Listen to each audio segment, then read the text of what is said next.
បាទសួស្តីបងប្អូនអ្នកស្នេហាវាស្អីកន្លះជួបគ្នាម្ដងទៀតហើយជាមួយនឹងកម្លាំងខ្យល់អាម៉ានបាទ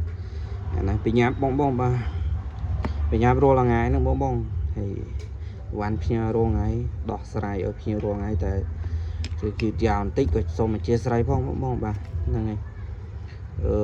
អានេះដុំអុកភ្ញៀវកំងបងបាទដូចជំរាបជូនពីវីដេអូមុនអញ្ចឹងអ្នកមកមុនធ្វើតាមមុនអ្នកមកក្រោយធ្វើតាមក្រោយហ្នឹងហើយបងបាទនេះរួយរាល់មួយទៀតហើយអានេះខ្ញុំធ្វើអាយុរៀងវែងដោយសារ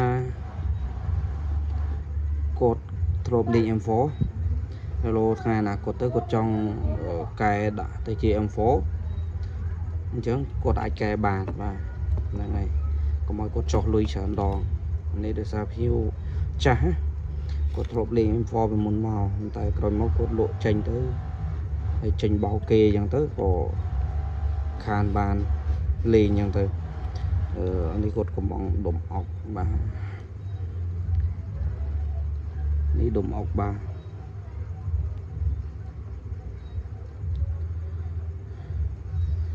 ដុំអុកត្រង់គាត់ថាយកទៅលេងជាមួយនឹង8លីបងបាទតែនេះខ្ញុំធ្វើដើម្បីការពារកន្លែងរងថ្ងៃក្រោយគាត់ចង់ទៅឡើងទៅជា M4 អាហ្នឹងយើង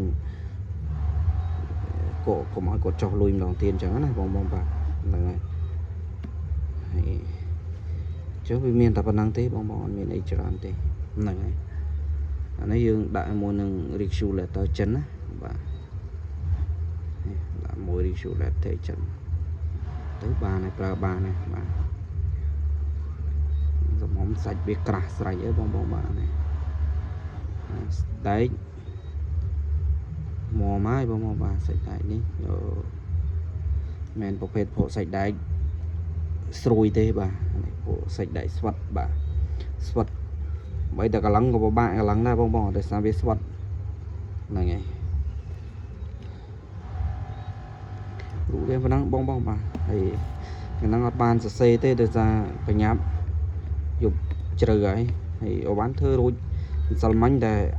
អត់ទាន់បានរៀងសមាអញ្ចឹងទៅធ្វើសមាដែរហ្នឹងអានោះថ្ងៃហ្នឹងបញ្ញាប់យកទៅផ្ញើគាត់ទៀតបាទអញ្ចឹងមានតែប៉ុណ្ណឹងទេហើយក៏អរគុណសម្រាប់បងដែលតែងតែជួយជាវជួយកំងបាទ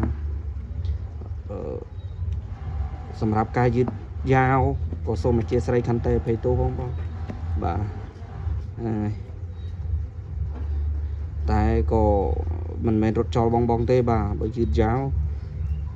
มันបានឆ្លើយតបអីក៏អាហ្នឹងមកពីខ្ញុំបញ្ញាប់ធ្វើក៏បានឲ្យអញ្ចឹងទៅឬក៏ខ្ញុំអាចនឹងបញ្ញាប់សម្រុកធ្វើមិនបានឆ្លើយតបភ្លាមអីក៏សូមខន្តីអភ័យទោសផងបាទអរគុណច្រើនជួបគ្នាក្នុងវីដេអូក្រោយ